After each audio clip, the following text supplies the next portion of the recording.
Alrighty guys, this is my Yuriko Deck tech number 2. This one is a little more refined. I've cut some of the fluff out thanks to advice from the wonderful Brawlers Guild players. And I have made it a little more consistent, I think. Early on, I was definitely getting some wins because the meta was less refined. Now people know how to interact with Yuriko in more ways than one. So we're going to go card by card over this. Check the chapters if you're not interested in going through all the cards. This is just going to be for new players who really want my in-depth opinion on why I'm running everything. Okay, first things first, we're going to cover the land base. A lot of lands. A lot of different lands. You do not need to have all of these lands, but my advice is make sure your lands come in untapped. Tapped lands are not good, and make sure you are running different lands of every type. They can't have any duplicates because we are running the Thorical combo, and we'll show you that in a minute. Notable lands that are very helpful. Odawara. This cannot be countered except by Stifle, so you can bounce things with it. It has come up. It can make Yuriko get through. So that one's very worth noting. Takanuma, kind of similar. We very, very rarely use the effect, but when we do, it matters. My version is running Strip Mine. There are a lot of annoying lands out there right now, very irritating to deal with. Things like Field of the Dead, which absolutely is a problem for Yuriko.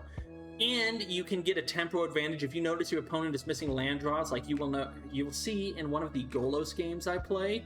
He misses land drops. We do strip mine him, and that manages to stop his whole plan. So it is great for tempo.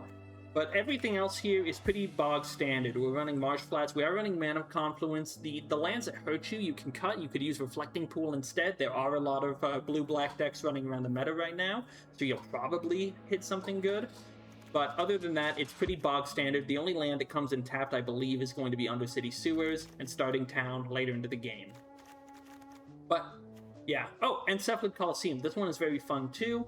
We have had games where threshold actually matters and you need to just dig, so keep that in mind. Cephalid Coliseum is always great to refill if your hand is a bunch of trash. And again, we're running a very tight mana base. We actually only have 26 26 lands in total, and the reason for that is so that we can hit as many Yuriko triggers as possible that deal damage, but they aren't our only lands. We have Agadeem's Awakening and the other the other dual-face lands, and we'll go over those in a minute. Right, let's start off with Yuriko, after talking about the lands. Yuriko is the commander here. She cheats herself in for 2 mana most of the time. You can also play her for 3 mana, which we do to eat removal in a few of these games. Because she can cheat herself in, you can use her to bait out all sorts of counter spells, make them use their resources, right? Like, you're going to cast her for her commander ninjutsu 99% of the time, and you can use her as a great blocker because when she's dead, you can just commander ninjutsu her out again for a guaranteed hit. In fact, you will have to sacrifice her sometimes just to make sure that you get another ninja trigger the next turn by ninjutsuing her in on an evasive creature. Anyways, the first 2 cards, these are just going to be ramp cards. Mox Amber is really good early with Yuriko because you can play her and then hold up a counter spell. Chrome Mox, obviously an amazing card. There's a reason it's banned in normal Brawl. You can use this to cheat out any of your 2-drops, to play a 1-drop and hold up interaction, to play Ornithopter and hold up interaction. It's a great card. In fact, I think that this should be in basically every single deck in the format. I would be really surprised if there's a deck that doesn't run Chrome Mox. Ornithopter, I would argue he's the best creature in the entire deck. Normally, on my turn 2, I actually don't like ninjutsuing Yuriko in because if she gets removed there, you are now facing an empty board. I would rather ninjutsu in almost any other ninja and then play the 1-drop again. So we have 2 creatures. If this happens, you can immediately ninjutsu Yuriko in on turn 3, and by doing so, you'll still get the same number of triggers because you have a ninja from the previous turn and Yuriko. Anyways, the exception to that rule is when you have Ornithopter, because you can then ninjutsu in Yuriko and play the Ornithopter again. And if they manage to kill the Yuriko, if they stifle the trigger, whatever they do, you still have your Ornithopter. It's still going to get through. And if you're going against Yuriko, kill the Ornithopter for sure, especially if it's the only 1-drop they play. The most threatening start absolutely is going to be land into Ornithopter and any other 1-drop. There's almost no way that they can deal with both threats. Alright, next up is Thousand Face Shadow. We're basically running every single ninja, but this one is special. It is an evasive 1-1, so that means that it's really good for getting Yuriko into play, and we can just have it in play to do cheeky stuff with. Its ninjutsu effect means it can make a token copy. This can actually get us another ninja trigger. If they block Yuriko, for instance, you can copy it and destroy your original Yuriko to make sure the copy goes in and takes or does damage and gets another trigger. Then we Brainstorm.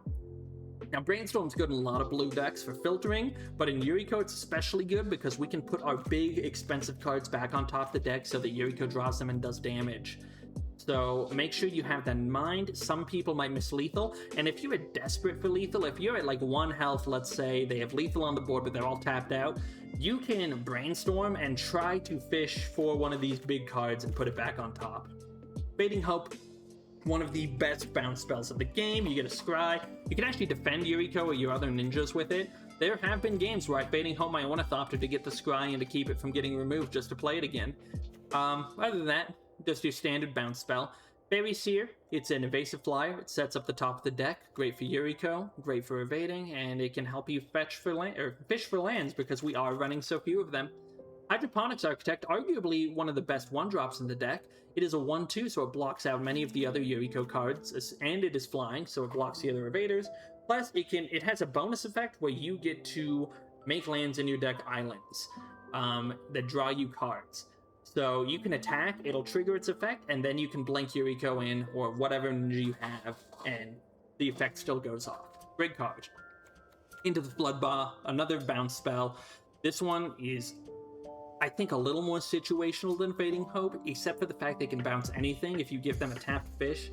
Notably, the fish does come in tapped, so it will not fuck up your Yuriko attacks, but it may present a problem later on in the game unless you can remove it right away. Mystical Tutor. You know the tutors. Everyone loves a tutor. With Yuriko, you can put Temporal Trespass on top. That's a sweet, sweet 11 damage right off the top with Mystical Tutor. Slither Blade. It is a 1-2 that can't be blocked. There are many 1-1s that can't be blocked. However, I'm not a fan of them. They die very easily, and they cannot block out opposing Yuriko. Slither Blade, however, can block a Yuriko, and it is still evasive. So, I'm a big fan of this one. Spectral Sailor.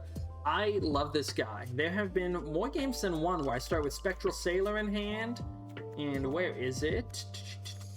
Gemstone Caverns. So I go second, I play my Gemstone Caverns, and then at the end of their turn I flash out Spectral Sailor, and then I have a turn 1 Yuriko. That is a pretty brutal play line. Spell Pierce. Standard counterspell. You need stuff to protect Yuriko. This protects Yuriko. This stops their annoying stuff early on in the game. Great card. Spell Snare. Similar role. It's nice when you're going first and you have a 1-mana ninja to blink in. If they try to kill it, sometimes they have a 2-mana spell that destroys. You can usually get it with Spell Snare. You can hold up Spell Snare if they have a 2-mana commander. Just a nice card to have. This one, you could replace with another counterspell of your choice if you really don't want to. I think that it's a great card, especially in this deck, and it has funny art, but it's up to you. The 1-mana counterspells are kind of to taste. Stifle. This is a mean card. Sometimes you hold up Stifle on turn 1 so that you can potentially snipe their fetch land and ruin their game. Really brutal card. Pretty miserable to play against, truth be told, especially for Yuriko because you can stifle ninjutsu triggers, but one that we must run nonetheless. Wash Away. Standard counterspell, counterset commander, another one that you could consider cutting. I have not had to use the Wash Away effect a ton, but when it does come up, it's very helpful. Oh goodness. Sorry, it's late here. I'm recording this at midnight. Changeling Outcast, another amazing 1-drop. Because it is a changeling, it is a ninja, so it will trigger Yuriko. It also cannot be blocked, and it cannot block. So consider that. You can't use it as a blocker, but it's a ninja who can't be blocked. That's amazing. Cling to Dust. There are a lot of decks right now that take advantage of the graveyard, so this is more of a tech choice. Many of the, the Sultai decks, of which I think are some of the best in the format, like to have their graveyard intact. Cling to Dust says, stop that. No graveyard for you. You are not taking that spell and putting it back in your hand, mister. Cut Down. Standard removal spell. Really good. You can use it to stop other Yuriko players, which is the big draw, but it can also hit Uharis and things of that nature. And Dream Beavers, this is one of the 1-drops that you may want to change. It's to taste, but I really like that it does so much. It gives you well, they lose a life and you gain a life. It can scry 1. I've actually gotten lethal with Dream Beavers, where my opponent played the 1 ring and went to 1 to protect themselves, and I tutored Dream Beavers and killed them with the life loss, which goes around 1 ring protection. So keep that in mind. It can get you good things, and you do get to scry. And every time Yuriko Ninjutsu's in, you bounce it, and then you play it again. It is a flyer. Great card. Battle at the Bridge, really good removal spell. I don't really need to go over too much about... Fatal Push is its real name. I kind of like Battle at the Bridge. I think it sounds cool. But yes, Fatal Push, very good removal spell. I'm sure you've all seen it. In Yuriko, you can actually ninjutsu. That is a card or a permanent you control leaving the battlefield, so it will trigger Fatal Push. Worth keeping. Fourth Bridge Prowler is a tech choice. It is good in the mirror match. You'll actually see me getting Fourth Bridge Prowlered in this game and see why it's pretty good in the mirror match. But other things you can do with it are like target Land of War Elves, Birds of Paradise, Esper Sentinel. There are many 1-drops that hate this, and I've fought decks where I ninjutsu in, taking the Bridge Prowler back into hand, and then I play it again, and the -1/-1 gets another creature. Very good. Scheming Symmetry, please do not misuse this card. You are not supposed to fire this off willy-nilly. This is how you kill people. It says deal 15 damage in Yuriko. Okay, that's exactly what it's going to do. You'll put Shadow of Mortality on top of your deck. Whatever they have doesn't matter, and then you will kill them. If you are not killing them immediately, do not play this card. Do not give them the best card in their hand. Unless you're absolutely desperate and about to die and you need to get one more super good card, don't get it. I don't think you should be in that situation with Yuriko, and if you are, you've already lost the game most of the time. Anyways, Thoughtseize. Need I say more? You grip their brain, you take their card. Could be cut for something a little more control-y. I like this. I like having hand knowledge. This is also just one of my favorite cards. I've got a full foil playset IRL, so I love Thoughtseize. You don't need to run it. You could put in more interaction, more stuff on the stack, but to taste. Vampiric Tutor, similar to Mystical Tutor, except with even greater damage potential. As I've said before, you grab Shadow of Mortality, you put it on top, you pop them. You can also grab Brainstorm, put it on top. And if you have 2 Yuriko triggers, you can let 1 resolve, grab the Brainstorm, use the Brainstorm, and then put Shadow of Mortality on top of the second one. Very good card. Ingenious Prodigy, he is Skulk, so he can't be blocked, but he's also a mana dump late into the game, which makes him not a horrible draw. Of course, you never really want to be in the position where you're putting like 5 mana into Ingenious Prodigy to draw, but it does come up every now and then where you'll use Yuriko and bounce him, and then in a later turn you play him for, let's say, 3, so you can get a draw and Skulk him again. Mockingbird is another 1-drop to taste. Many people swap this one around. I love Mockingbird. I've had games where he turns into Uharis. I've had games where he turns into Esper Sentinel. I've had games where he turns into, let's say, Silver Fur Master. He is a great little bird and can turn into whatever the best threat on the board is. And you're paying the same mana. He says he turns into a creature with mana value less than or equal to the amount of mana spent to cast his creature. So the X can be 0, and you can turn into a 1-drop. Very good, very flexible. You can change this to almost any other 1/1 flyer with other effects. I would recommend Mockingbird, personally. Alright, Moon Circuit Hacker. This is going to be a ninja, simple as. And it has Ninjutsu 1, which is really nice, and it draws you a card. I think this is one of the better ninjas in the deck because it's 1 mana and it draws and scries.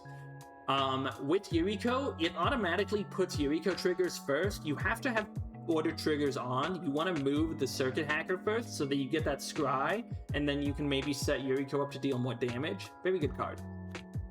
Daze. We love our free counter spells in Yuriko. We love them so much, everyone. This protects Yuriko. You'll want to use this pretty early on to fuck with your opponent. Just stopping them from interacting with you or setting up a board is often the correct play. Faerie Mastermind. I love this little gremlin. Hello, Yuta Takahashi. What a good guy. Anyways, really good against decks like Katara. You can flash this in on their turn, force them to use their removal and counter magic on their turn, and then play other good cards on your turn. Memory Lapse, I like this one. It can blank a draw. playing a tempo deck, it's all about keeping your opponent on the back foot, and if you can make them lose a draw card, then it just feels great. So I like Memory Lapse. Some people prefer Remand because it draws you a card and it still gives you good tempo, but you'll see a game where putting a card on top of someone's deck actually makes a difference, and why you might want to consider this card. But again, any 2-mana counterspell's good here. Having an extra effect on top is better. You could even run something like Mana Drain. The reason I don't like Mana Drain, our land base is so tight, you might miss the 2 blue cost. Tetsuko Umizawa, unfortunately not a ninja, which you would assume, but no. She makes your power or toughness 1 creatures unblockable. A lot of ninjas, Moon Circuit Hacker is a 2-1, can't be blocked. Yuriko 1-3, can't be blocked. Very relevant, she can get damage through, you'll see a few games where that happens. Thassa's Oracle, this is part of the Thoracle combo. I don't know if you know it, so I'm just going to go through it right now. Thassa's Oracle and Tainted Pact kill. Every time. Unless they get countered, of course. But if they're tapped out, Thassa's Oracle, Tainted Pact kill. Unfortunately, I couldn't record a game where this happened. It's not always common, but it is good in control matchups, for instance. What you do is you hold control, you play Thassa's Oracle, and then you play Tainted Pact, because you kind of want your opponent to just scoop it up there. If you have to play it out, Tainted Pact is going to exile the top card of your library, and then you can put it into your hand unless it has the same name as another card exiled this way. Repeat this process until you put a card into your hand, or you exile 2 cards with the same name, whichever comes first. None of our cards have the same name. None of them. So you'll be able to exile your whole deck. Thassa's Oracle wins you the game if your deck is empty. Therefore, these two are just a kill combo. A-Dokuchi Silencer, which has a very lewd name. Someone at Blizzard LOL, someone at Wizards did not think that one through too well, but it is a good card. It is a ninja that kills something. You do have to discard a card. You're usually drawing off Yuriko anyways. It can be a very big tempo swing to draw a card and kill something at the same time. Great card. Demonic Tutor, best tutor in the game. It is a bit of a loss to tutor and then do nothing, but I mean, you're getting any card in your deck. Surely you'll grab something useful. Skull Snatcher, ninja, rat, ninjutsus for 1. Not much else I need to say. It does exile 2 cards from the graveyard. This can be relevant against matches like Sultai, if they play an Uro. All sorts of things help with Skull Snatcher, so we love him. Hunter, Hamato Yoshi, is just a menace ninja that buffs other ninjas. Great card. The only downside with Sneak is that they can actually counter Sneak. You cannot counter ninjutsu, but you can counter Sneak, so it is worth noting that sometimes this card will get blown out. Tuon Saboteur. This is a arena exclusive ninja I quite like. He is a 2-mana ninja that is a 2/2, which is better statted than many of the ninjas, and he has ninjutsu for 1 black. Whenever he deals damage, you get a Virus Beetle. This might not seem like much, but you have many cards that discard for benefit, and you can also use these Virus Beetles as chump blockers or discard fodder. You know, if your opponent search for something and they've got 1 card in hand, it can be relevant. But if you're in a very grindy matchup, you can just sort of pick away at their hand. Great card. Tainted Pact, we went over. I guess I should say it is also a tutor. In a desperate situation, you can tutor. You'll actually see me tutoring with it this game to find lethal. Or in a game to find lethal. Dauthi Voidwalker. Oh, my beloved. There have been games where this guy literally beats someone to death 3 damage a turn for the entire game. He is great. He makes it so that cards go to exile instead of graveyard, and then you can cast those cards if you want to. He is also unblockable. Shadow basically reads unblockable except by other Dauthi Voidwalkers. So, he's a great card. You can use him for ninjutsu. Against some decks, he just wins. Like, I fought an Uro before, and he just won. I fought a Planeswalker Elephant before by a great player in the Brawl Hub Discord, a fantastic player, and he did hose him that game. We both agreed, like, I would not have won without Dauthi, so Dauthi Voidwalker, excellent card, you love to see him. Timeline Color is one of my personal favorites. Not a lot of other Yurikos are running him. In fact, I don't think I've ever seen another Yuriko running him. However, he does have his benefits. He is 2 black for a 2/2 with haste. That's not why we play him. You may cast this card from your graveyard using its warp ability. Warp, pay 1 black and pay 2 life. So you're playing a 2/2 with haste for 1 black and 2 life. On turn 3, you can warp him in, attack, and then trigger Yuriko. If a control deck tries to counter him, you simply play him from the graveyard. If he gets killed, play him from the graveyard. Hell, he's 2 damage sometimes. He just bolts. So I like to keep him for Yuriko or other ninja triggers, but he's a great card. And if you ninjutsu him in, he'll go back to your hand. He does not get exiled with warp, and then you can do it again next turn. And the next turn. And the next turn. And the next turn. They kill him, you can still do it. You can keep doing it. Timeline Color always comes back. You don't have to run him. I love Timeline Color. There have been many control games where he single-handedly gets me through the game. So, Silver Fur Master, he is a rat who makes a ninjutsu better. The ninjutsu thing really only works on, I think, one of the cards in this deck, which is Ninja of the Deep Hours, but he does buff ninjas and rogues. We actually have quite a few rogues who will get benefits from this. I think Dauthi Voidwalker is one, Slitherblade is one. We have a bunch of rogues, so don't underestimate that ability. And his ninjutsu being so flexible cost-wise is great. Psychic Frog, this little bugger is broken. You just kind of want to hit with him. I would not ninjutsu this guy out, honestly. I would just let him, he's drawing you cards every turn. You can be evasive with him, you can put counters on him. He's a great little guy. And finally, Satoru the Infiltrator. Whenever Satoru and or one or more non-token creatures you control enter, if none of them were cast or none of their mana was spent to cast them, draw a card. This is really good. Ninjutsu is not casting. He will draw you a card anytime you ninjutsu, but the other thing that people might not realize is Ornithopter costs 0. So if you, let's say you have Satoru on the field and Ornithopter, you attack in, you use ninjutsu to get any of your ninjas, let's just say Yuriko, he will draw you a card from that ninjutsu, and then you play Ornithopter, he draws you another card. It is a great combo. Satoru is a great guy, and notably he is a ninja with menace, and he's a 2/3, one of our bigger bodies. So he can actually get through when you play Yuriko. Sometimes you'll go turn 2 Satoru, and then turn 3 you'll just cast Yuriko, because Satoru is going to punch through as a ninja anyways. Out of breath, I've been talking fast. Oh, Prosperous Thief also benefits from Silver Fur Master. So Prosperous Thief, another great ninja. It basically costs 1 because you're making a treasure token. I might not use this card to its full advantage, but it's very powerful because it's well statted and it does ramp you. Our deck does not run a lot of lands. Sometimes you need that ramp to play. Fierce Guardianship, first free counterspell. There's a lot of them in this deck. You cast it with Yuriko to protect Yuriko. Simple as. Or to fuck with their plays. Easy peasy. Hydroelectric Specimen. So it is a creature with flash, but it is also a land that can enter untapped if you pay 3. We're normally using it as a land. However, there are some games where you need to flash it in at the end of your opponent's turn so that you can ninjutsu using it as a body, and then play it as a land the next turn. It's very flexible, and I quite like it. It also can redirect removal. This is rarely coming up, but when it does, you're happy to have it. Play of Denial, counterspell. You can sacrifice Yuriko to this for basically no cost. I mean, there is a cost of Yuriko's body, but that's not really a cost. You're just going to ninjutsu her after 2 again later. Force of Negation. It is another free counterspell. Please do note this one can only counter non-creature spells, and it can only work on your opponent's turn. I have lost a few games because I forgot that second part where it can only work on your opponent's turn. Make sure you remember that.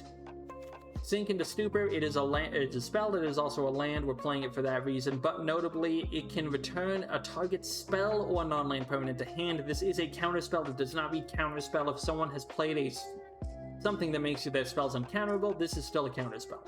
So, worth noting.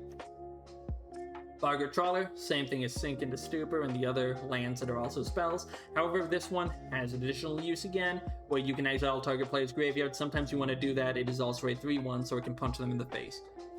Opposition Agent is a black card you should all be familiar with. It is one of the staples of the format. You flash it in when someone fetches, when someone tutors, yada yada yada, and you take their card. Unfortunately, Yuriko will occasionally reveal that we have Opposition Agent, and that makes people play around it, but it's still good. Dismember. Premier removal of this set. You don't care about your life so much as you care about the tempo. You're going to be paying 1 for this most of the time. Don't do it needlessly, but do keep it in mind, and it also gets around some of our most difficult matchups like Ketramos. Agadeem's Awakening. Need I say more? It is a land that is also a spell. I don't think I've cast the spell in a long time, maybe 1 or 2 games, but it is still nice. Onto our 4-drops. We have Ninja of the Deep Hours. It is a ninja, it draws you cards, it's great. That's all you need from it, it'll draw you cards. If it draws you 1 card, you're happy, but it is a worse version of Ingenious Infiltrator, who draws you a card whenever a ninja deals damage. So with Yuriko, if you hit with both of them, you're drawing 4 cards off both their triggers. You hit with 3 ninjas, you're drawing 6 cards. Very good for hand advantage. The only downside is its casting cost is a little more difficult, but it is better statted to make up for it. Anyways, back to the top. Subtlety. This is a free counter spell, very relevant. You can do this early on to make sure no blockers are in the way for your ninjas. It puts things on top of their library sometimes, so it does whiff them a draw. Great card.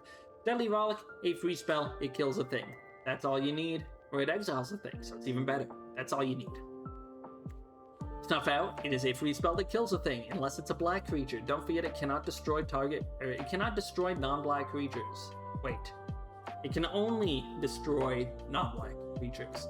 And it can't be regenerated. Weirdly, this has its relevance. Some Uharis players will play a land that makes it so that bugs can be regenerated. This will kill through that. Fell the Profane, it is a spell that is a land. We do cast the spell side every now and then as a destroy target creature, but it is very inefficient to do so. Make sure you only do it when you need to, or if you've drawn a ton of lands to the game.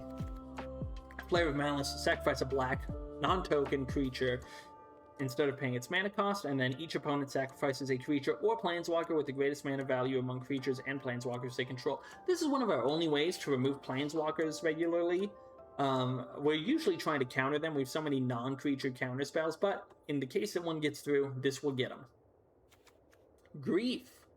We will use this card to look at an opponent's hand and make sure that Yuriko is going to enter the battlefield and it is safe, or any ninja for that matter. Try to hold it for as long as you can. You don't really care if your 1-drop's getting killed unless it's like your only creature card.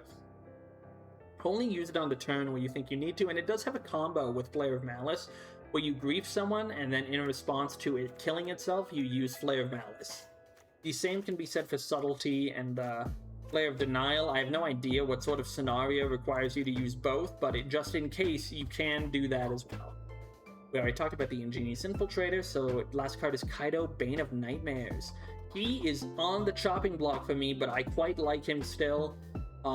He is a 3/4 ninja on your turn with hexproof.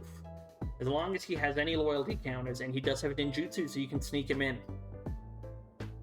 Notably, he taps down a target creature and puts 2 stun counters on it. I've used this to stop Katara decks from drawing a billion cards. I've used this to put down a blocker that's too big for anything else.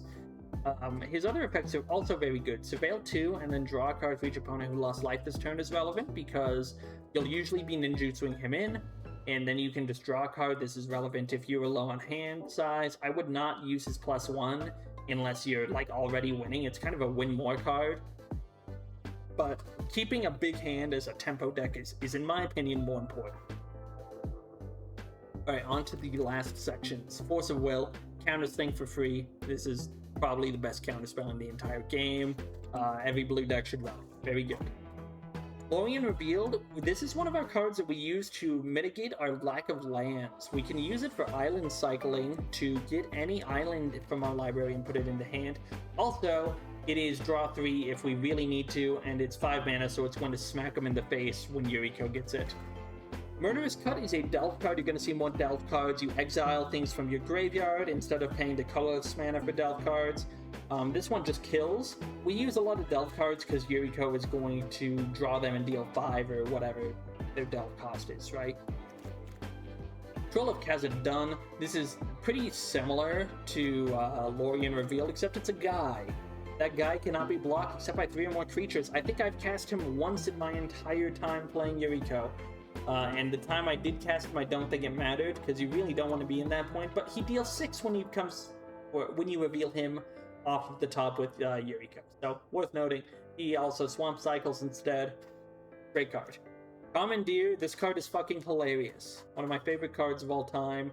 It's 7 mana, so very expensive.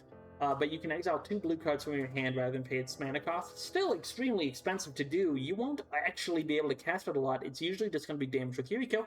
But there have been games where someone, let's say, plays a Planeswalker Commander.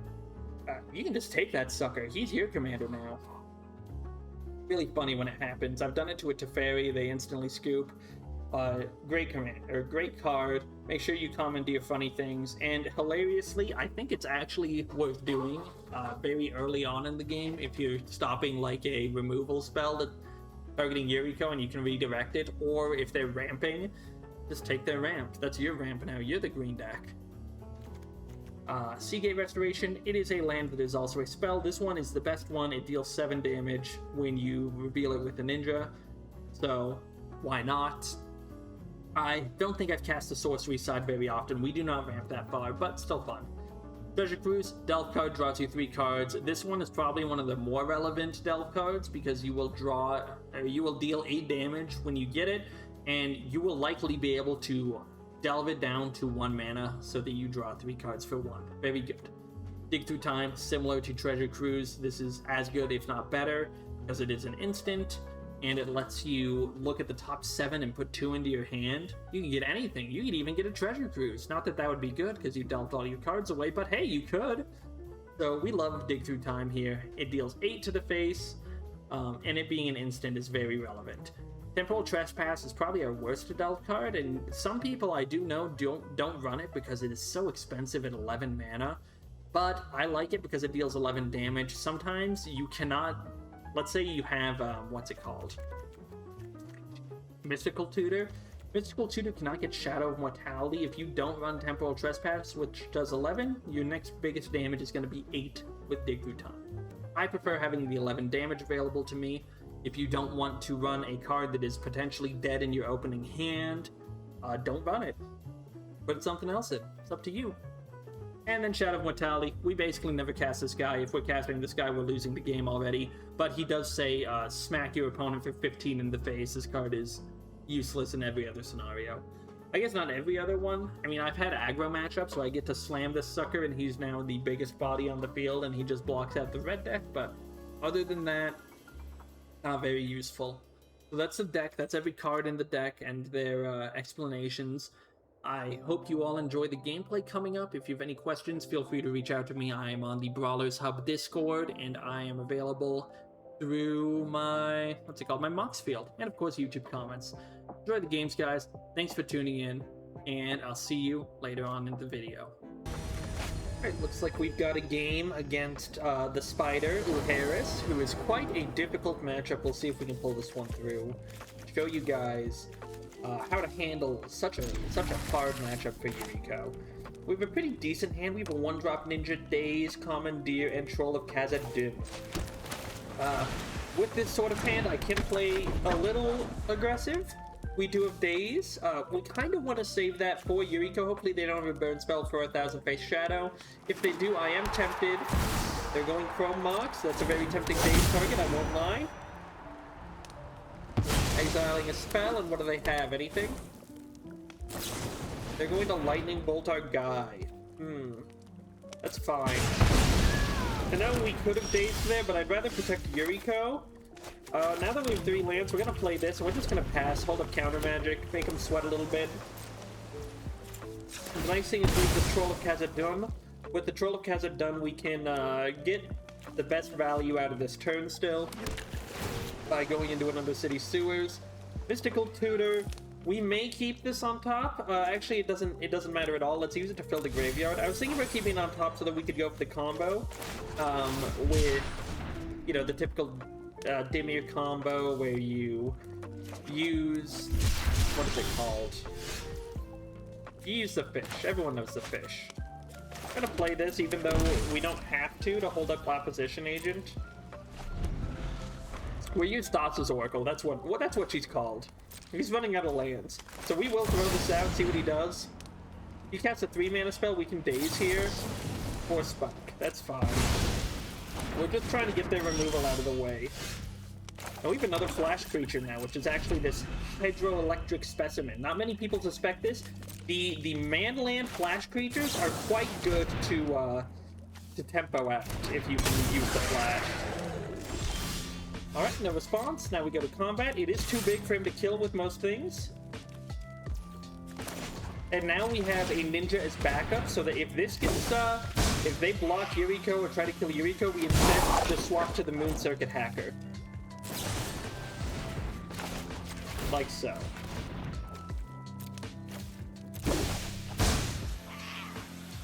And now they have to use another removal spell on the, okay, they gave up. So that's an example of how to tempo someone out when they're trying to control you. Really, what he should have done at any point is played Uharis instead of holding a, yeah, I had a great time. Really? Oh, shoot, I wanted to show you guys. He should have played Uharis at any point. Uharis is a very difficult card for Yuriko decks to deal with. It can ping things off of your board. It can block because it has Vigilance. So it's a very good creature. Anyways, that was a great game one. I'll see you guys in the next one. Alright, here we go. We're going against Tasigur, which is a decent matchup. Kind of depends if we go first. And sorry about game one, I didn't have my little guy on. This is a hand we're definitely mulliganing. You never want to see all three of your large cards in the same hand. Another note is I'm considering cutting Kaido Bane of Nightmares. Now this, oh, this is a hand. In fact, it's such a good hand, I'm at a loss of what to discard. We're probably going to put away the Troll. You love having a turn one Ornithopter and anything else. It's probably like the single best opener you can start with in this deck. You want to save the Flooded Strand here. Hydroponics Architect is going to be making cards into islands. We're trying to bait out a counter here. We don't really want the Hydroponics Architect as much as we want the Ornithopter. Ornithopter is our little man. He is going to be doing way more. That's what we want to see. I hit him with an emote here, but I'm not toxic. I'm a good guy. Hello. He tried to tempo us. What'd he throw away? Lorian revealed. So now he's got to deal with the Ornithopter. And even better, if he kills the Ornithopter, we can flat out play Yuriko next turn. So he's used two removal spells outright on our Ornithopter and our guy. And now he's going his own Mox Opal. He's decimating his hand, so he better have something good. He only has 2 in yard, so he's not getting Tasigur at any moment, and if he does, we're gonna blow Tasigur up. Now, the only real question is, what do we drop here? All of these spells are great. Counterspell is good. Dismember is good, especially into Tasigur. Deadly Rollick is also good. So I guess we just have to wait and see what he does. That pause right there leaves me with some pause. We're actually going to drop the Deadly Rollick in case this does get countered and he just goes into Tasigur. Let's see. Nope, nothing. Okay. So maybe we should have kept the Deadly Rollick, but my logic was if Yuriko dies, Deadly Rollick will just be turned off. These spells are always active, and now we also have Flare of Denial options. We're kind of hoping he just decides to slam Tasigur, then we can cut that little sucker up. Alright, that helps us. He turned this island into a swamp island. Now, what we don't want to have to do is we really don't want to hardcast Flare of Denial. If we draw a land here, specifically an island, as we are... No, we're good. Any land here, we'll be able to counter whatever he wants with Tasigur, and it looks like he's tapping out anyways, so I think he's a little fucky-wucky here. He did not play with a tempo mindset. And now his game will suffer for it.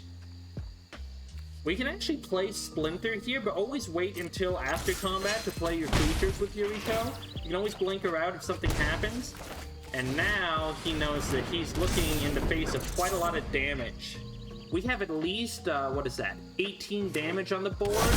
So tapping out for his tomb is kind of risky. In fact, if he taps out for something crazy, and he didn't, we would have just sacrificed Yuriko there. So he's looking at 18 damage. We're not going to do the Scheming Symmetry yet, though. If we do that, he's going to get a very good card to his hand. Could be anything. We really don't want to risk it. Instead, we are just going to live up 2 Yuriko triggers. He is now looking lethal right in the eyes. We also have this Odawara Soaring City, which is an excellent card. It allows us to just stop whatever plays he's trying to make. And we can actually... Okay, he gave up. Well, that's an example of why you should not just shotgun out your Force of Will against Yuriko. If you're scared of the turn 2 Yuriko trigger, just remember, it's one draw, basically, and it's almost always better to just have removal to kill the Yuriko that leaves them with nothing on board. It's actually why I recommend not going into Yuriko immediately. If you're on like turn 1, you play a card, turn 2, you go Yuriko. That can actually fail sometimes and leave you with an empty board with nothing to ninjutsu. For instance, if our Ornithopter survived and we had Splinter, I would... Well, actually, Ornithopter's different, because then you Yuriko, the Ornithopter, and then you play the Ornithopter, and even if Yuriko dies, you have to know Ornithopter. But let's say we didn't have Ornithopter, we had a 1-drop like the, what was it? The Hydroponics Architect.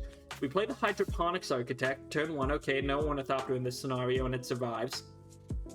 Turn 2, they play this land, whatever, they have no way to remove it.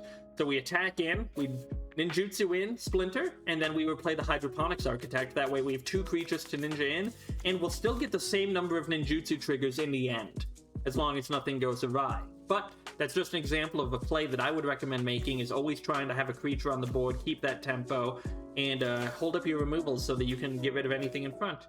Alright, let's go on to the next game. Alright, we're going against Golos. Golos can be a strange matchup. I've noticed a lot of these Golos players just trying to shotgun out channel Emrakul usually, or something of the like, so a little scary. This hand has free interaction with Subtlety. We have a 1-drop, we have a 2-drop, and we have Scheming Symmetry. I think that's a keep. Not the best keep, I will say, but if we do get to attack with the Hydroponics Architect, ooh, Arboreal Grazer is actually a bit annoying for us. There's a temptation here, and I think I will take it because it's a big tempo gain. To Scheming Symmetry this thing, or to Subtlety this thing, he loses his land drop and he does not have a blocker right away. He whips a draw. We're really just trying to slow him down for a minute, and now that we've drawn the Faerie Seer, I might play that and look for removal on the top. 2 lands, not really what we want to see right now. So I will put both on the bottom. This is a riskier play, but it's one that I think will pay off in the future for us. So he did whip a land, or whip a draw, but it seems like it didn't matter too much. But thankfully, we do have Satoru. We could also go Hydroponics Architect, but Satoru just flat out has a Menace and is a ninja. He could have an answer here, which would be unfortunate, but that's the gamble we have to take with the tempo deck. You don't really have the luxury, especially with a hand like this, to just not do anything.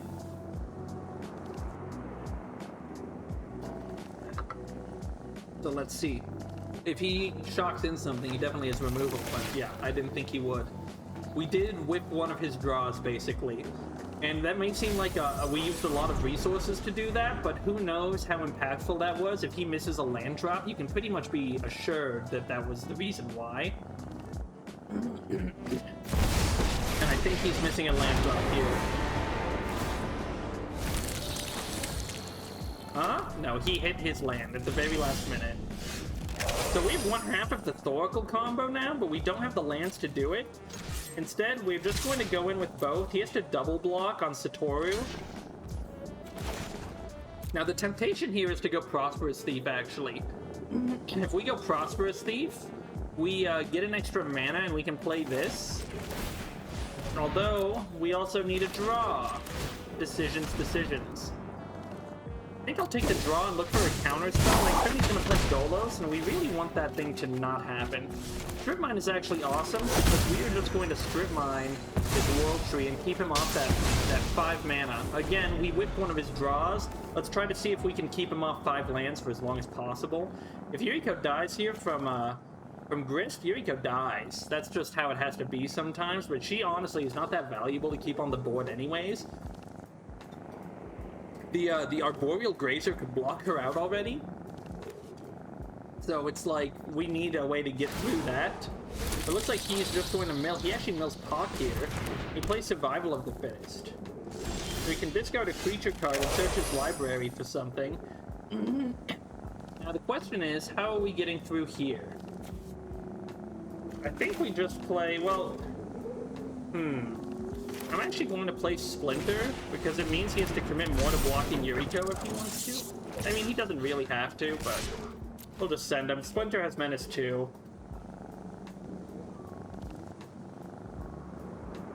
I should have maybe waited, but we'll see what happens. Yeah, okay. One of the bugs dies. He can -5 us, but what are we gonna lose? 2? That's not very good. And Splinter is going to help us push through a little harder. Did he miss a land drop last turn? Did our plan work? I think so. It did work. keeping him off 5 is probably a great deal right now. We also have Thorgal in hand, so we are halfway to our get out of jail free, win the game infinite combo. He's not liking it. He probably missed another land drop.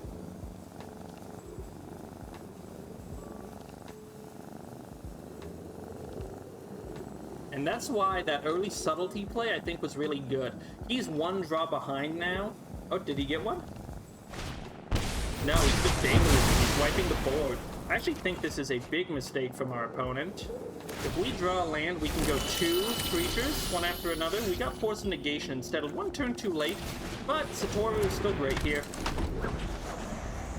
He might kill it with Grist. So be it. We still have more.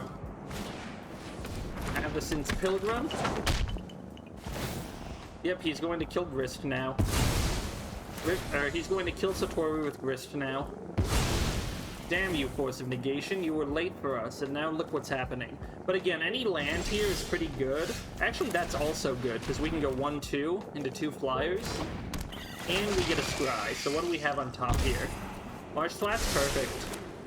Now let's play Hydroponics Architect as well. We're still holding up Pact of Negation if he does anything funky on his turn, and he's missing those land drops like crazy. Unfortunately, if he does hit a land drop here, we will not be able to stop the Golos. But he is notably at 17. That means we actually have lethal. So let's see what happens. That cat is so loud. I really don't know what setting to turn off the incessant purring, but I appreciate my buddy too much to let him go. Conduit of Worlds. You may play any non-land. Okay, we're just going to counter this. We do not need Thorgal, I don't think. He is dead. He is dead on board. He cannot clear this properly, even if he makes 2.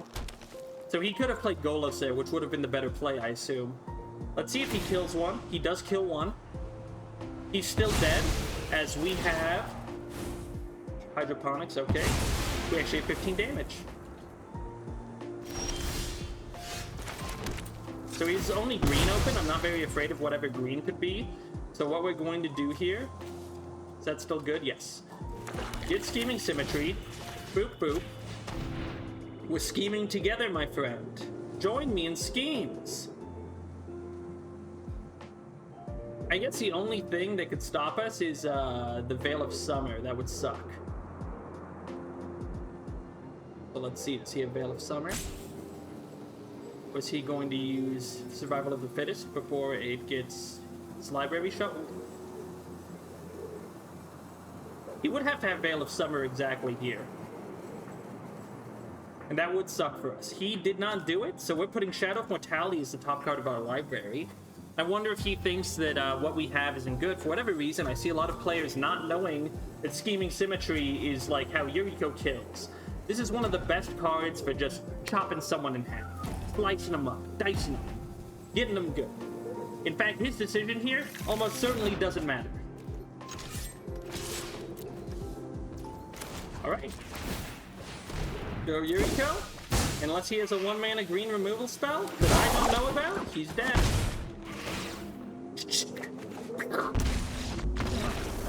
That's why we run Shadow of Mortality. It might be dead in hand sometimes, but other times you just get a freebie. Alright, see you guys in the next game. Alright, here we are, guys, against Gut. Gut is a deck that is actually great for an example of how we want to play Control. When we need to be on the defensive, which is rare, but it happens, Gut is the deck that we're going to have to defend against. Alright, so we can actually go turn 1 Yuriko, which is really funny, and hold up Flare of Malice.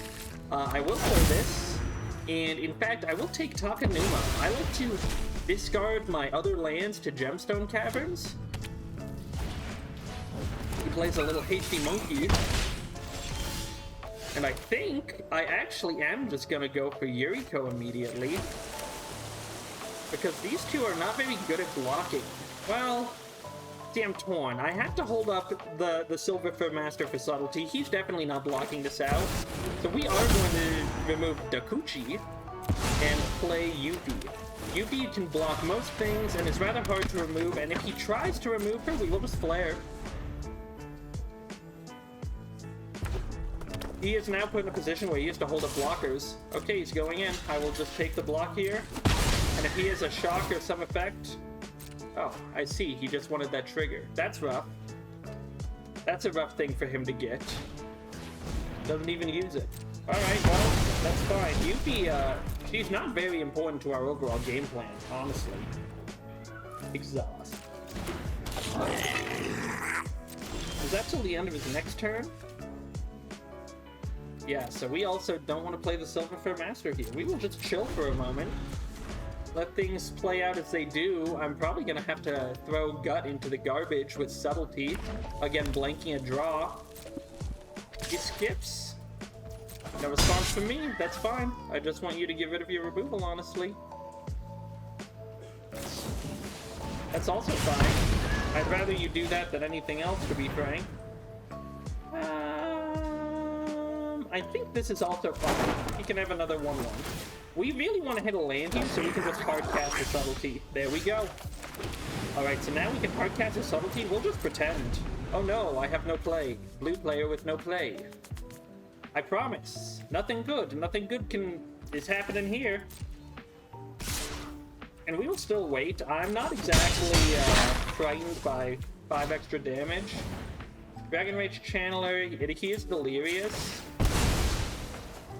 I think this is the point where I will hardcast Subtlety, and I'm afraid of taking damage. Our mana fixing is fine right here, so we will just cast Subtlety. And you know what the beauty of casting Subtlety is? If he doesn't remove it, I'm just going to bounce it with Yuffie. Battlecry Goblin. A lot of Gobbies in this deck.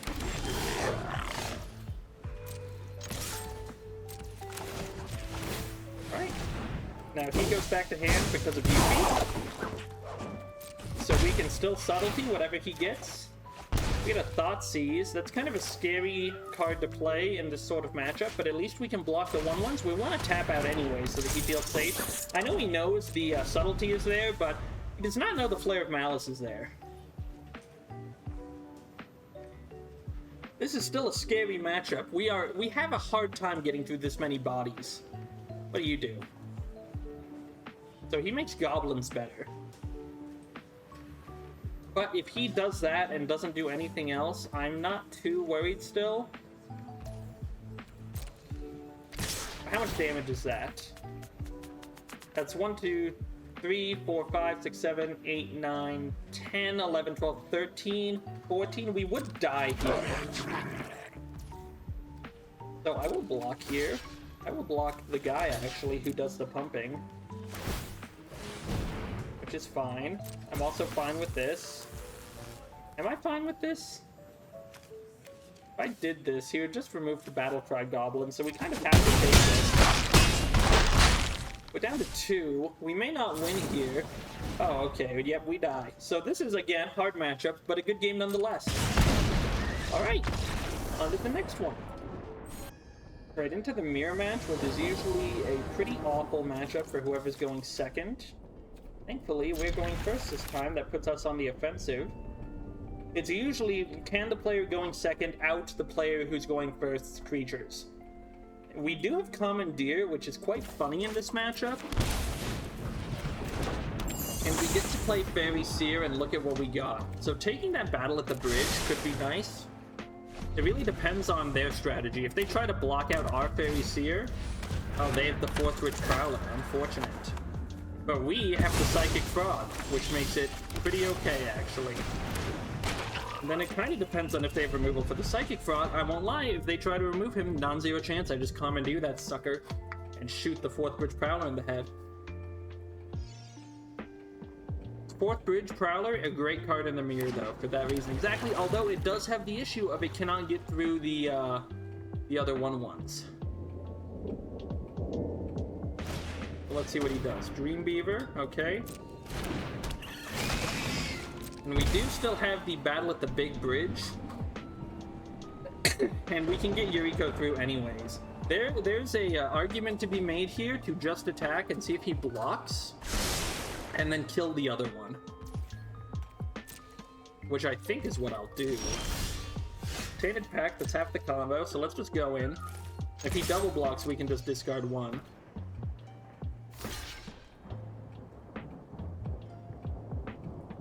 See? I mean, that would be very silly. Honestly, him not doing anything here is probably the wisest. No, we'll just take the hit. Draw the card. That's nice. We will play the Slitherblade here. He blocks out the 4th with Prowler, actually, and then we still hold up Battle at the Bridge and Spell Pierce. If Yuriko comes down, we're gonna Battle at the Bridge her. Swamp Cycling. And if nothing happens, we can actually Tainted Pact here. The only unfortunate thing is our Commandeers have turned off. I maybe should not have played the Slitherblade for specifically that reason, but I did want to draw a card with the Psychic Fraud. Let's see what he does. I have a feeling he's going to try and cheat Yuriko in here. Or something. Whatever he cheats in, as long as it's not the Planeswalker. Right, here comes Yuriko. And we try to shoot her in the head. Oh, hold on, that doesn't work. We haven't lost anything. Alright, he gets 1 Yuriko trigger. I forgot about that little tidbit. I do not run that in my deck, the Library of Alexandria. Then he plays Dream Beavers. Fortunately, our creatures actually block out Yuriko, so that might be the only trigger he gets for a hot minute. We are going to use our Yuriko with Slitherblade next turn. Or we could attack in with both. There's also a valid argument to doing that. I think I will do that, because we're going to be able to play the Slitherblade either way. And actually... Oh, we only have 1 black mana. Oh no. I did not see that. So he doesn't block. If we get a black mana here, we're very happy. Oh no. All of this is not great. We will just play the Slitherblade to block out Yuriko though. And if he tries to kill it, we will Commandeer and hope that he does not have his own way to counter kill. He has 1, 2, 3, 4, 5, 6, 7 cards in hand. He might just go for the attack. He probably has another ninja in hand by the looks of it. And I will just block this guy out right here, because I don't want him to get the extra ninjutsu trigger. He's definitely getting 1 at the very least, unless he does something foolhardy and tries to cast a spell. Well, that's pretty bad. That's probably going to kill one of our better creatures, but he does go down a card in hand for that. We could die off the top here. Just a land, thank goodness. And then what is his card? Or what is he killing? Is the big question. He may not know, but Yuriko is actually the one he wants to kill here. But he goes for the frog instead. He wants to kill Yuriko because I do have Tetsuko. And he also kills my Slitherblade. Unfortunately, he did have to take 1 for the team. What do we have in hand? We're almost to our combo. Please use the free removal spell. That would be very sweet. No. And that's a pretty bad land to draw. So let's go for the hit here. Oh shoot, I didn't realize he still has this 4th bridge. But actually with this, we can kill the Yuriko. Anything, right? No, I have to control it. So, never mind. We won't be able to kill the Yuriko. But it seems like he was not concerned with that so much. We got that guy, not a great blocker. We can play this Darkslick Shores and then play the Tetsuko, who can actually block out the A-Dokuchi. I'm debating if I want to hit the A-Dokuchi with a removal spell, or if I want to hold up Stifle and Stealth Pierce. I think right now, killing the A-Dokuchi is probably better. And if he counters this, we can Commandeer this. Counterspell, so it counters itself. I see. He's commandeering my battle at the bridge. Well, we definitely have to commandeer his commandeer then. That is a non-negotiable. And I will take my commandeer with his commandeer, which is just, it's very confusing what just happened, but I took his commandeer, which was taking my battle at the bridge, so it wouldn't take my battle at the bridge. It took my commandeer, and then I killed his ninja. Now, hilariously, what we're actually hoping to draw right now is Thotha's Oracle. And he could just have no more ninjas. Which means Tetsuko Mizawa is now blocking forever. But it doesn't look like that's the case. He must have something. And if we really get desperate, we can actually use Tainted Pact to go looking. It looks like he is actually going to go digging for something. There we go. He's digging through time itself. He's only going to have this left up, which seems like a strange card to leave up, as it is colorless. All of your other sources were colorful. I would not have done this action, because now he cannot play basically anything he draws, and I'm pretty sure he played this land for turn. So it seems like not a great call. But I guess we'll find out. I don't know what's in his deck. Could be anything. Could be a ninja that costs nothing. How would I know? I'm not this guy. So let me think if we can kill him here. So he's at 18. We can deal 15. He is dead. He is a corpse. So what we're going to do, yes, he is dead. We need a tutor spell that tutors for a creature on top. So we need Vampiric Tutor before we get to... Well, now he's thinking. We need Vampiric Tutor before we get to the big grippy man. I forget his name. The big grippy man. That's definitely not it. There we go. And so long as this resolves here, we're golden. And he already used... Oh, shit, I clicked done. Okay, thank goodness. He can't block. We shadow. Or we ninjutsu this in. And then, bada bing, bada boom, he takes 15. There we go. That's how you have to look for lethal with Yuriko sometimes. Anytime they're around 15, you actually can kill them most of the time. Same goes for if they're around 11, if you already have Shadow of Mortality in hand. That works in pretty much the exact same way, where you just search up either, what's it called, Brainstorm to put Shadow of Mortality back, or you can use some other tutor to dig through time and put it on top. Alright.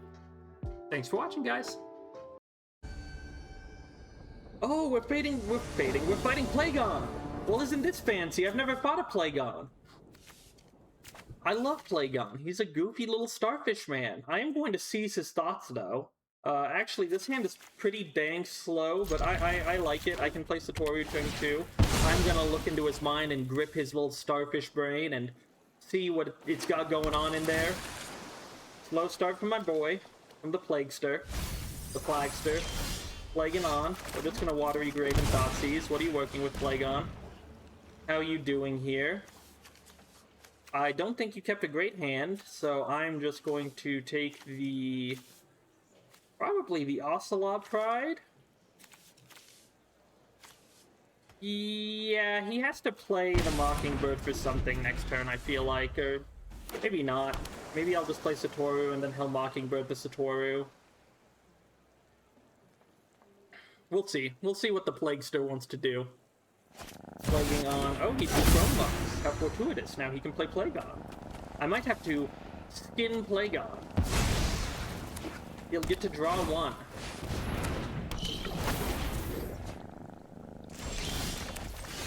I think that skinning Plagon alive is probably the play. Time to chop him into itty-bitty bits, itty-bitty star bits. Well, does he even do anything on the board? No, he really doesn't, so we're just gonna play Satoru, actually. Because this is not very threatening. I guess if he plays Mockingbird, he can make another Plagon and draw another card, or he's just gonna copy Satoru. Either way, I'm not particularly concerned. Nice. That's a good draw here.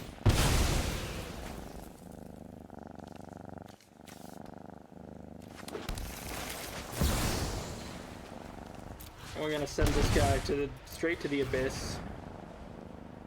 He may be able to Brainstorm, he may have top decked a Counterspell, who knows? He's just Brainstorming.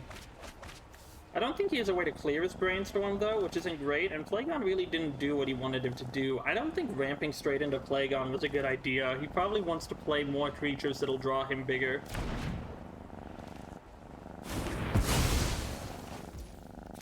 Luckily for him, I actually don't have a great way to get through, and Plagon, hilariously enough, can block Ingenious Prodigy. So we're just gonna play the Ingenious here and bash him for 1. And maybe he does something. Okay, goodbye. Goodbye card. That allows us to get through with Ingenious. But it's also gonna draw us a card next turn. I'm playing for tempo here. Skyclave, he's probably taking Satoru. Very well. Skyclave cannot block the Ingenious. But Plagon most definitely can. That purring is gonna drive me up the fucking wall. As I've said before, it tilts me. It tilts me. Thank you for stopping, Cat. You heard my many complaints. We're gonna Swamp Cycle here, just for value. Get us a basic Swamp, and then we're gonna play Mox, Amber, and Yuriko. We'll start with Yuriko, and if he does anything, we can just Flare of Denial the boy. The little lad himself. And we chill, and he probably gives us the suck. This is going to prove to be an issue sooner rather than later if he keeps hitting land drops. Alright, he is well defended. His cards have protection from basically God itself. Damn, that was a pretty bad land to draw. And I really don't want to kill Plagon. He'll draw so much. So we'll just chill here, and I'm probably just gonna play... I don't even want to play him because I want an Invader to ninjutsu, but with Plagon here, he can block the little guy. Ah! And I can't kill Plagon because then he'll draw a billion cards. If he hits a land off the top, he'll draw 2, 3. We're in quite the predicament. I guess I kill it just in case. Because I can always Flare of Denial. Yeah. So if he tries to play Plagon, we will Flare of Denial Yuriko.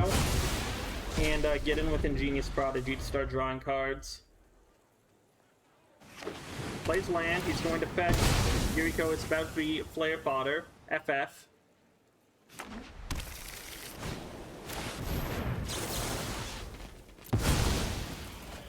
And then we'll put her back in hand. We basically have to do this so that we can get through with Ingenious Prodigy and start doing stuff. Unfortunately, unless we hit a land here, we cannot do Yuriko and Ingenious Prodigy. He is going to be able to use the Ghost Vacuum next turn, which is frightening. Trying to see what's under it. He'll just get the Troll of Khazad done. Unfortunately, we don't have enough to play Yuriko and the Infiltrator here, so we can just go in with Yuriko. Not blocked. Yuriko comes in.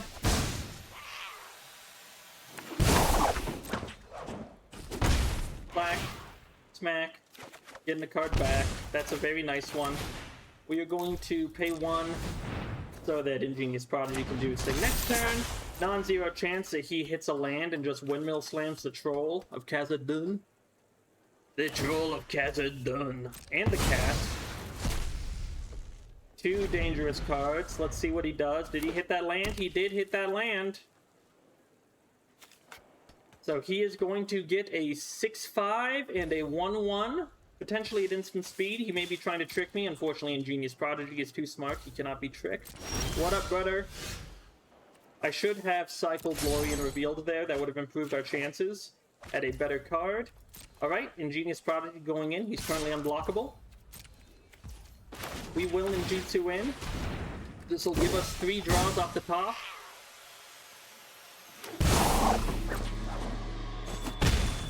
Let's see what we... 2 draws off the top, excuse me. Let's see what we get. Yuriko is hitting him for 7.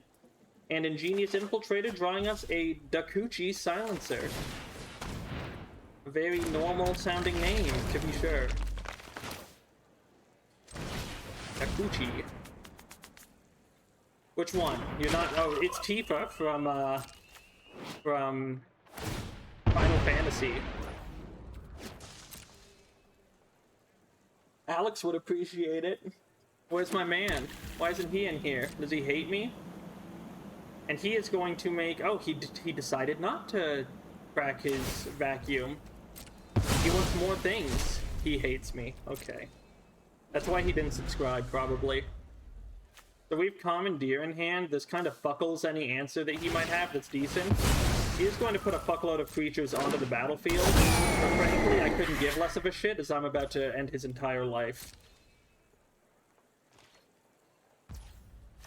Let's do this to get rid of a card in hand.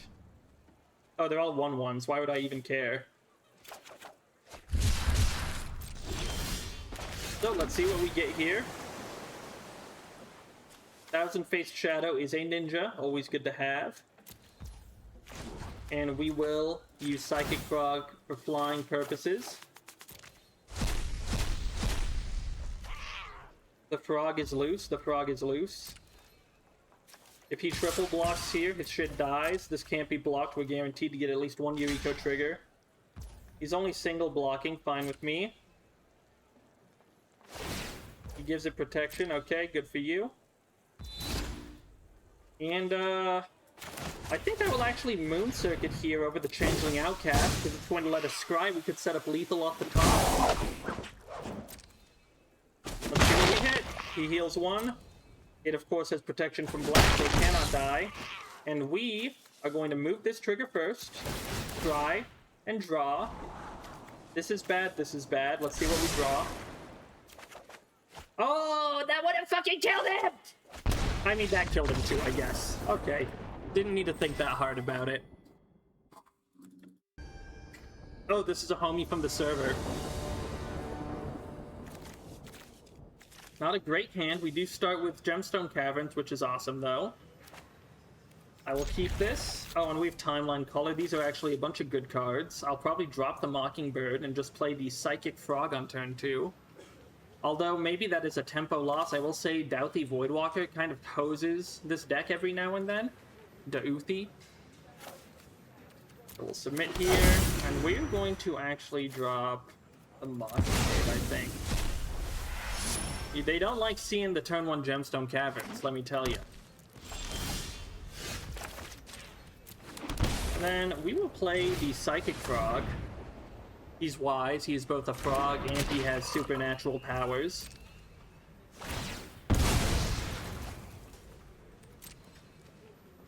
He's very good, by the way, my homie LW Endless. Rank 13. Strong player. He pitches Library of Alexandria, card that is banned in normal EDH. For good reason. Draw a card, you can do it if you have 7 cards in hand. It's extremely powerful. Let's see what he does here. If I hit a land, we have a basically guaranteed Yuriko trigger. If I don't hit a land, things get a little tougher. He's going to play Disruptor Flute, which will hose out Yuriko.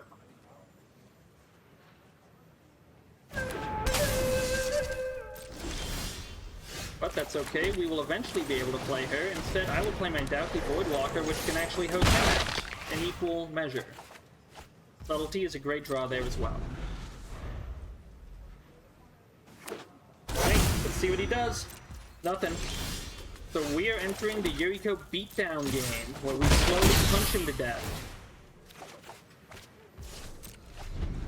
And draw cards. We might not be able to play our commander, but you fucker, you're gonna have to do something. You're gonna have to make a play eventually, my man. Wilderness Reclamation, I'm going to put that on top of his library. I don't like that card. Take it back. You can play it again next turn.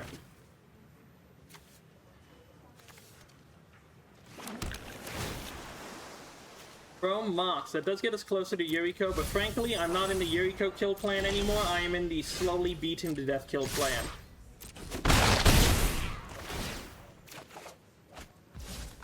Accrue value and just pummel him turn after turn after turn. Slap after slap, punch after punch. This guy's getting beat down, whether he likes it or not.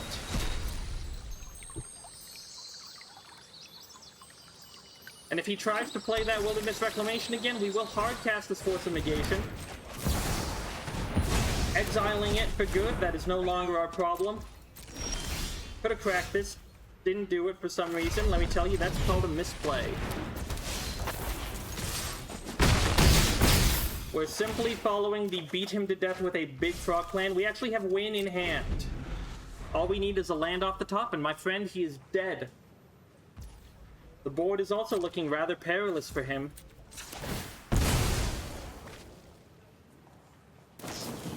Now he goes Nashi, and I go Subtlety, and this should be the death knell. Put Nashi on top.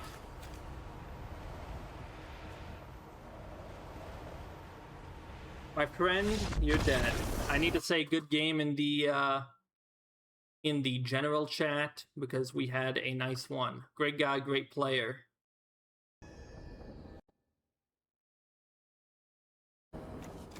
I'm that smooth. He's quite a fantastic Katara player. Even if I hate Katara, gotta pay respects. Gotta pay respects to those who deserve them. Kind of a rough opener with Undercity Sewers, but I like the rest. A lot of these cards are free. And then he's gonna hold up counter magic, as Katara players are wont to do. I think I will just play Undercity Sewers here. We definitely don't want to draw that Temporal Trespass. That may hurt us later in the game, though. Let's see if he goes for Katara. No casting of the Katara. Not here. Not now. We'll play our Dream Beavers. They're beavers who dream. Similar to the Nightmare Beaver of yore. That's a counterspell for a counterspell. Love to see it. Love to have it. Is he casting a creature? He is casting a Faerie Mastermind. We're a bastard man, so we're gonna chop this thing up. Does he have a free counterspell? He's going to Commandeer the Dismember. That is quite unfortunate for us. That's actually going to be a huge tempo swing in his favor, killing our 1/1. And we took 4 damage for the privilege. But perhaps he tries to slam Katara here and we get her with a subtlety.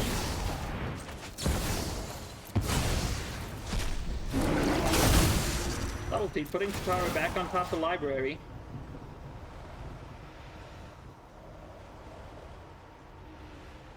And he stifles the subtlety. I'm gonna Flare of Denial off the top. Rare instance where you can sacrifice your Flare of Denial using subtlety. Extraordinarily strong tempo play. He's behind now by quite a bit. This guy is going to be in for the smackdown of his life in a second. Our card off the top. We already knew what we were getting, and we can sit here. He's going to draw Katara, probably try to slam Katara. We really just want him to attack in with the Faerie Mastermind, as he is out of interaction otherwise. Is he watching the stream? Does he know? Does he know? Plays his Katara. We're going to play a Spectral Sailor. Ooh, and Dauthi Voidwalker, probably one of the best cards we could have drawn in this scenario. Sit back, relax, and let the Dauthi take you on a little ride. I was going to trade with him. He's lucky he didn't do that. Fierce Guardianship, an incredible card to get off the top. Swing in with Dauthi. In comes Yuriko, drawing us a card. Even if he has a counterspell or something of the like, we can Spell Pierce it. Nope, we get a draw off the top. Play our Mox Amber. He may counter this. He doesn't, and Dauthi into play. Any counter magic? He will play a counterspell. We are going to Fierce Guardianship that. We're trying to keep tempo.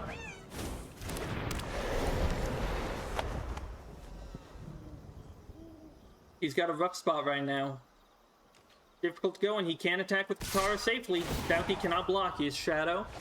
Draws a card, discards a card. Goes into exile. We get a land. Drawing card off the top, not what we want to see right now. Swinging with everything. He has to block Yuriko. We're going to draw another card.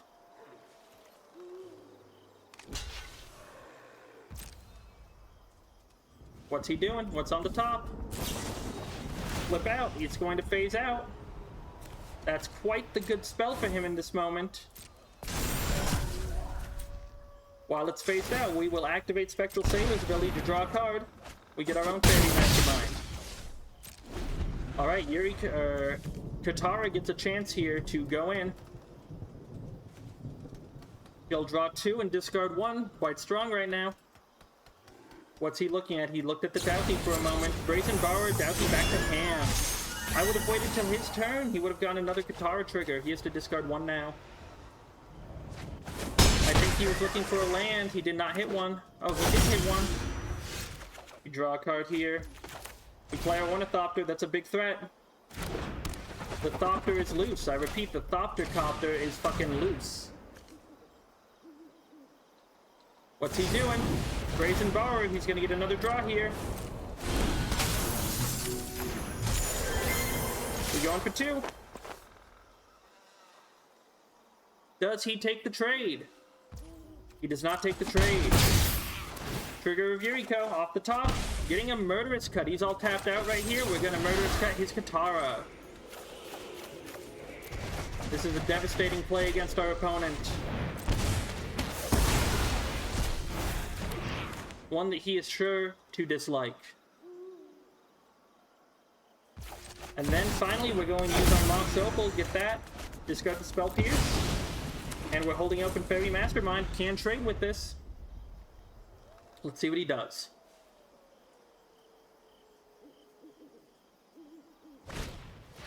Sapphire Medallion, blue spells cost 1 less to cast, kind of useless when you don't have anything in your hand. Next play. Katara. He's pretty much obligated to play Katara here. I'm going to play in my Faerie Mastermind, trade his Faerie Mastermind out. And Memory Lapse is our card for turn. What do we have in his graveyard? We could take his Faerie Mastermind. I don't think that's necessary here. Swing in. Blocks Yuriko. I kind of wasn't paying enough attention to realize that that was a possibility.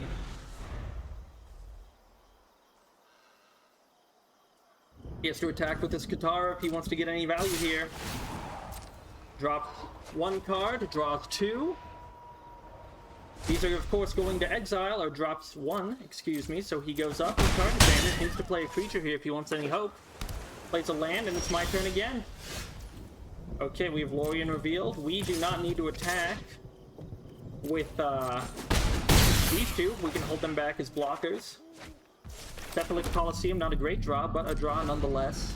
Probably should have used Lorien revealed at some point, but we don't want him to get cards. What is his next move?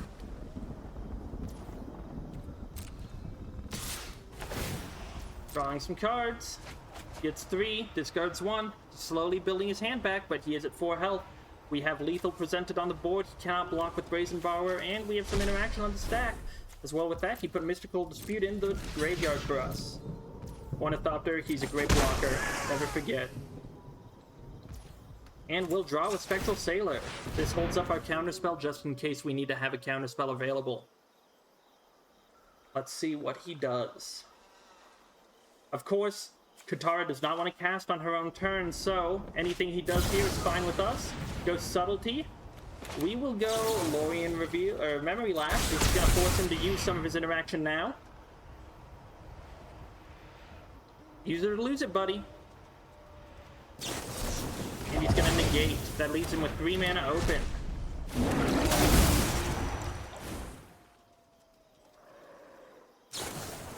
And Brain Surge. He's drawing 3 and putting 2 back. Does he have a bounce spell in the graveyard? He has Noggle the Mind, but that doesn't have a counter on it. We could take his Brain Surge, however. That's quite powerful. And we do get to draw Oracle of Thassa. Well, he needs a 1-mana counterspell here. He's in for a bit of a rough time. Let's see if he has it.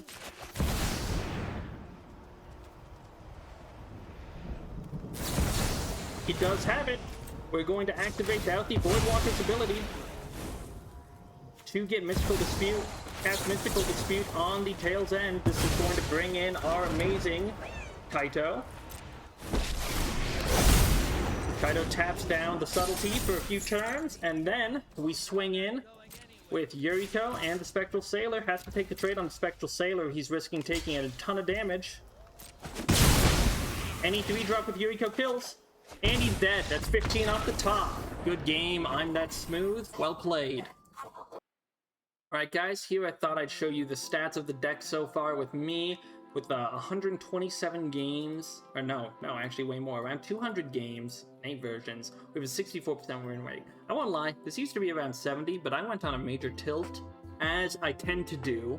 I'm a bit of a tilt lord, and lost a bunch of ranks. But you can assume it's got a pretty good win rate. Usually, it should be sitting around 70 if you're not me. But here's some of the matchups. I've only ever fought one Grixis player, and apparently I got thrashed. But in general, it has a slightly favorable matchup against Yuriko. I'd say that's more of a 50-50. Anytime we fight a 5-color deck, we pretty much throttle it. Again, I think that Uharis is one of our worst matchups. Mono Blue's great. We love going into control matches, really, as you can see with Esper as well, although I kind of think that Rafim should be a more difficult matchup. Maybe Rafim's just play a little too scared. And anyone trying to get greedy with ramp. Mono Red, we haven't fought a ton of, but it is kind of bad. And then against Black White, specifically, if you fight Ketramos, Ketramos is going to mess you up. There's pretty much nothing you can do about Ketramos. He's a life-linking 4/4 that's indestructible. You have to counter him, or you have to get one of your very few sacrifice or exile removal cards. In fact, that is why I'm running Flare of Malice right now. But it's not great. So keep an eye out for that matchup. Against Bant, it's pretty even. There's just this one guy at the higher levels of the ladder. He's very good. He plays that arena-only guy who conjures planets. He's a very good player. I forget his name, but he gets me half the time at least. All the other matchups pretty good. Colorless, this one's hilarious. I lost one colorless game because he managed to ramp into Emrakul very quickly. Very, very quickly. But yep, I think this is a great deck, especially at the lower ranks. If you want to climb, your games are very fast. You don't have to worry about a whole lot. And yeah, so let's take you back to the deck list, just so you can take one final look at it. Where did it go? Oh, there it is, the Way of the Shinobi. So, here's the list that I'm currently running. It has one big change. This is just what I've been testing. And that big change is going to be Flare of Malice. My old list wasn't running it. I have found this to be a great card. Both the flares, you can just sacrifice Yuriko and then continue your day. You can also do tricky things like Grief and then Flare of Malice to Grief. I have been kind of pondering running some reanimation just to reanimate Grief early on for that cheese, but I don't think it's worth it. Anyways, this is a very fun deck. I hope y'all give it a try. It's great for climbing up to Master, and it can even do great, or I guess Mythic, sorry. It's great for climbing up to Mythic, and it can do great things in Mythic as well. It's a little tough there, because a lot of people know Yuriko is very good. There is Disruptor Flute, which absolutely can hose Yuriko and makes it basically impossible to play. We do run a very tight mana base. Let me show you the count here. 26 lands. Okay, it is very small mana base. We go up to 32 because we're running basically all of the flip lands we can. We're also running 2 land tutors with, what is it called? Troll of Khazad-dûn. This is the idea behind running so few lands is you want your Yuriko hits to actually do damage, right? You really don't want them to reveal lands. So the less lands you run, the better. This is the only deck that I would run so few lands in, but you are trying to whack them in the face. They have to die. That's the whole point of a tempo deck. If you get out controlled, you will lose. If you lose your board presence, you are going to struggle. That's the big thing with this deck. You need to maintain a consistent presence. If there were any card I would love to add to this deck, hilariously, it's going to be more 0 drops. Give me my Memnite. Give me my Phyrexian Dreadnought. I need my other 0 drops. I want to thought they're sitting here all alone. Hell, Wizards, make a new 0 drop. You can make it a 0/1, and I would still play it in Yuriko. Alright guys, thanks for watching. I hope you learned a few things. This is the deck that I climbed up to Mythic rank 7 with. I dropped down a lot because I have a pet deck called Tesa, and Tesa is terrible. She is not working great. A lot of people are running Stifle, and Stifle just kills Tesa. So my make has dropped a little bit, but I think you can see in these games and with my statistics that it's definitely a deck you can still climb with, even if the meta's prepared for it. Thanks for watching, guys. Be sure to subscribe, follow, and comment. And if you need any questions, I'm in the Brawlers Hub Discord. It's a wonderful place for me Brawl players and a wonderful place to improve your game. Hope to see you there, and I hope to see you on the ladder. Cheers, everyone.